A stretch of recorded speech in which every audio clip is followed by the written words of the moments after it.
సత్యానాథళ్ళ చరిత్ర తెలుసా? సత్యానాథళ్ళు ఎప్పుడు పనిచేశాడు?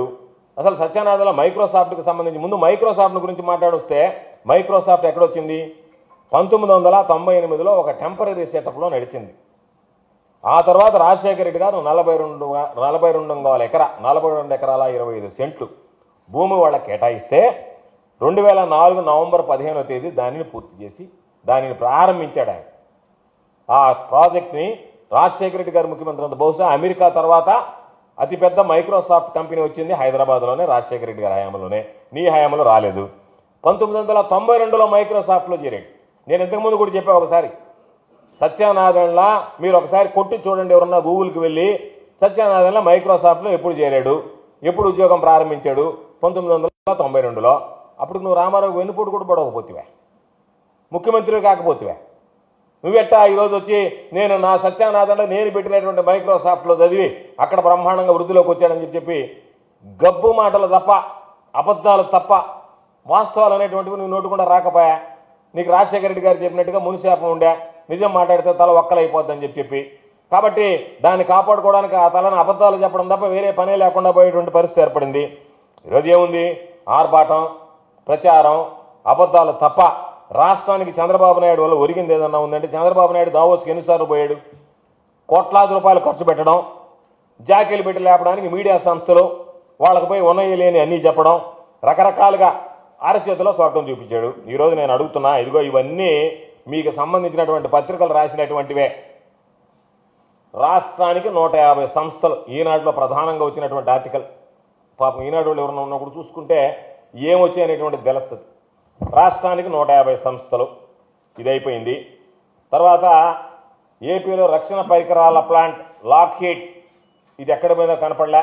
పాపం ఇది కూడా ప్రముఖంగా ప్రచురించారు, ఇది కనపడలే, ఇంతవరకు రాలే. దావోస్ 15,000 కోట్ల రూపాయలు, ఇది కూడా కనపడటం వల్ల 15,000 కోట్ల రూపాయలు ఏం వచ్చిందనేటువంటిది జరగలే. హై స్పీడ్ రైళ్ల కర్మాగారం, మామూలు రైళ్లు కూడా నైనా హై స్పీడ్ రైళ్ల కర్మాగారం. హైబ్రిడ్ క్లౌడ్, మైక్రోసాఫ్ట్కి సంబంధించినటువంటి హైబ్రిడ్ క్లౌడ్ వస్తుందని చెప్పి సౌదీ అరామ్కో రాష్ట్రానికి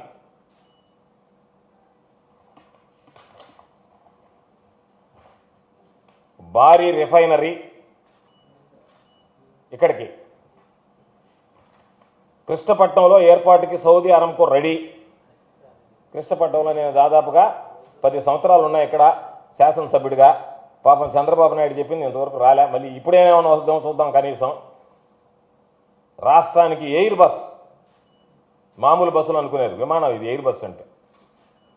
రాష్ట్రానికి ఎయిర్ బస్, ఇదన్నీ ఈనాడు ఆంధ్రజ్యోతిలో ప్రధానంగా రాసినటువంటి ఆర్టికల్స్. ఇదిగో రాష్ట్రానికి ఎయిర్ బస్ అనేటువంటిది 25/1/2018 ఈనాడు రాసినటువంటి కథనం. రాష్ట్రానికి ఎయిర్ బస్. ఆలీబాబా, వీళ్ళు ఆలీబాబా అరడదం దొంగల అవతరం అవుతారు తప్ప ఈ కంపెనీ రాలే.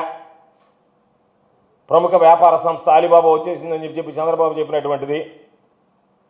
మామూలుగా చెప్పడం కూడా ఏం చెప్పాడు, భారత్లో 2వ డేటా సెంటర్ ఏపీలోనే, దీని గురించి చెప్పడం కూడా వచ్చేసింది ఆలీబాబా అని చెప్పి. దానికి సంబంధించినటువంటి దాంట్లో అందరూ వరుసపెట్టి ఆంధ్రాకి ఆలీబాబా,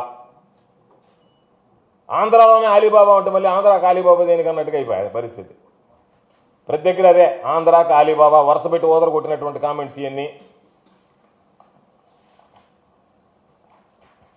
ప్రకాశం జిల్లాకి జిందాలు, వాళ్ళని ఆ జిందాల్ కంపెనీ వచ్చేటువంటి దాన్ని జగన్మోహన్ రెడ్డి గారు ఏదో తీసుకొస్తే ఆ హీరోయిన్ కేసు ఒకటి అడ్డం పెట్టి వాళ్ళని ధరిమిస్తుంది. తమరి ఘనకార్యం ఏంటంటే వచ్చినటువంటి దాన్ని స్వార్థ రాజకీయాల కోసం ఏదో ఒక హీరోయిన్ చేత కంప్లైంట్ ఇప్పించి మన వాళ్ళందరినీ కేసులు బుక్ చేస్తే వాళ్ళు పరారీ వెళ్ళిపోతారు. ఎందుకు రాగానే ఈయన మొదలుపెట్టారు వీళ్ళిద్దరు అబ్బా కొడుకులు అని చెప్పాను నేను. హ్యాపీగా ఏపీకంట రేపిద్దరు తిరిగి వస్తారు. అంతకుముందు వచ్చింది హ్యాపీగా ఏపీకి, ఇప్పుడు మళ్ళీ తిరిగి వచ్చేది కూడా హ్యాపీగా వస్తారు ఏపీకి. అక్కడి నుంచి ఏమి పెట్టుబడి లేకుండా వీళ్ళిద్దరు మాత్రం హ్యాపీగా వస్తారు ఏపీకి. కాబట్టి ఇన్ని రకాలైనటువంటివి ఇచ్చి ఈరోజు చంద్రబాబు నాయుడు చెప్పాల్సింది నువ్వు చెప్పినటువంటి వాటిల్లో 2014, 2019 మధ్య 5 సార్లు 4 సార్లు నువ్వు పోయావు, ఒకసారి మీ కొడుకు పోయాడు. ఏమన్నా ఇదిగో మేము చెప్పినటువంటి వాటిలో ఈరోజు నేను చెప్పినటువంటి ఎయిర్ బస్ వచ్చిందా, మీరు సంబంధించినటువంటి దాంట్లో ఏదైనా ఆలీబాబా వచ్చిందా, వేల కోట్ల పెట్టుబడులు తీసుకొచ్చారా, ఏం జరిగిందనేటువంటి చెప్తే ప్రచారం కోసం కోట్లు ఖర్చు పెట్టారు. ఈసారి అయితే ఒక అడుగు ముందుకేసి అక్కడ ఉన్నటువంటి నేషనల్ ఛానల్స్ కూడా కోట్లాది రూపాయలు డబ్బులు ఇచ్చారు. వీళ్ళు చాలరు నా కెపాసిటీకి అనుకున్నాడేమో పాపం. ఈనాడు ఆంధ్రజ్యోతి నాకు సరిపోదు, వీళ్ళంతా రీజనల్ లోకల్ కదా వీళ్ళు అని చెప్పి అనుకున్నాడేమో. అందుకని ఈరోజు కోట్ల రూపాయలు ఖర్చు పెట్టి నేషనల్ ఛానల్స్ అందరూ వాళ్ళకి సంబంధించినటువంటి దాంట్లో జీవోల మీద జీవోలు విడుదల చేశారు. నేషనల్ ఛానల్స్కి సంబంధించి కోట్లాది రూపాయలు జీవోలు విడుదల చేశారు. మళ్ళీ ఎంత సిగ్గుమాలినటువంటిదంటే అంటే వీళ్ళు చేసేటువంటి పనులు. ఇది ఒక ట్విట్టర్ బాబు, ఇది ఒక ట్వీట్ నాయన. ఇదేంది ఇది? ఇన్వెస్ట్ ఇన్ ఏపీ దీనికోసం ఒక ట్వీట్ చేశారు. దీంట్లో ఏంది? Stone craft group officials meet Nara Lokesh at డోవోస్ to discuss setting up a world class golf city in Andhra Pradesh. ఈ స్టోన్ క్రాఫ్ట్ అనేటువంటిది ఇది దావోస్లో గెలిచారంట పాపం వాళ్ళు. లోకేష్ని పెడతాం గోల్ఫ్ కోర్ట్ అని చెప్పి. ఇది ఉండేది హైదరాబాద్లో. ఇది వాళ్ళ అడ్రస్. రియల్ ఎస్టేట్ వ్యాపార సంస్థ ఇది.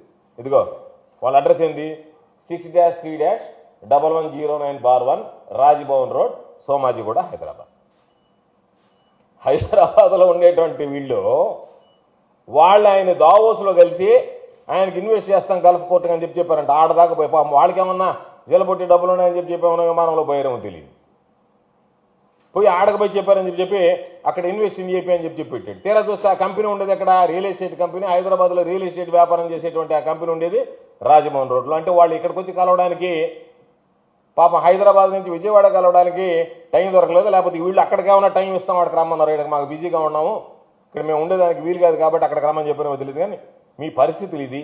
ఎందుకు మీరు అనవసరంగా ప్రజలకు పాపం తెలియకుండా అమాయకులు నిరుద్యోగులను మోసం చేయడానికి మేము కోట్లాది రూపాయలు తీసుకొచ్చాము, కోట్లాది రూపాయలు ఇక్కడ తరలించి అర్థం చేస్తున్నాం అని చెప్పి ఈరోజు మేము చెప్తున్నాం, గర్వంగా చెప్తున్నాం. మీరు ఇంత ప్రచారం చేసుకుని ఏమి తెచ్చారనేటువంటి దానికి సమాధానం చెప్పండి.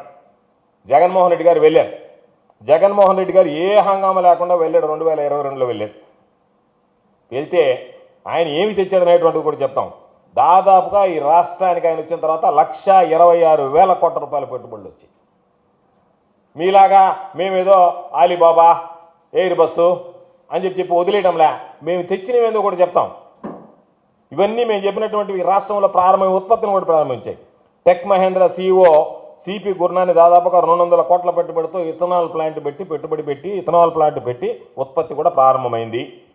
ఆదాని గ్రూప్ 60,000 కోట్లతో గ్రీన్ ఎనర్జీ ప్లాంట్ ఏర్పాటు చేసి భూములు కూడా కేటాయించాం. ఆ పనులు సర్వేగంగా జరుగుతున్నాయి. 37,000 కోట్లతో గ్రీన్కు ఒప్పందం చేసుకుని ఓరకల్లో భూములు కేటాయించాం. ఉత్పత్తి కూడా ప్రారంభం కావడం చక్కచక్క జరిగిపోయాయి. పాపం ఈ మధ్య డిప్యూటీ సీఎం గారు పవన్ కళ్యాణ్ గారు కూడా వెళ్ళి బ్రహ్మాండమైనటువంటి ప్రాజెక్ట్ ఇదని చెప్పి ప్రశంసించి వచ్చాడు. ఈ ప్రాజెక్టు బ్రహ్మాండమైనటువంటి ప్రాజెక్టు గ్రీన్కు అని చెప్పారని. అది జగన్మోహన్ రెడ్డి గారి హయాంలో వచ్చింది. అదేవిధంగా దాదాపుగా గ్రీన్ ఎనర్జీ ప్లాంట్కి సంబంధించి 28,000 కోట్ల రూపాయలతో ఒప్పందం చేసుకుని దాదాపుగా ఆ పనులు కూడా ఈరోజు కొనసాగుతూ ఉన్నాయి. కాబట్టి వీటి వల్ల ఉద్యోగాలు వచ్చాయి, ఉపాధి అవకాశాలు కలిగాయి, లక్షల మందికి అవకాశాలు మెరుగుపడ్డాయి. కాబట్టి ఏదైనా ఒక పర్యటనకు వెళ్ళినప్పుడు ప్రజలకు సంబంధించి నువ్వు పెట్టుబడులు తీసుకురావడం, ఆ పెట్టుబడులకు సంబంధించి ప్రజలకు ఉపయోగపడేటువంటి విధంగా చేయాలనేటువంటి తాపత్రయం ఉండకుండా మీరు ఉన్నటువంటి సమయం మొత్తం జగన్మోహన్ రెడ్డి గారిని, వైఎస్ఆర్ కాంగ్రెస్ పార్టీని దూషించడం, తోలనాటం, దానికోసం ఉపయోగించి ఈరోజు ఇంత నీతి మాలినటువంటి విధంగా ప్రవర్తించడం సరైనటువంటి పద్ధతి కాదు.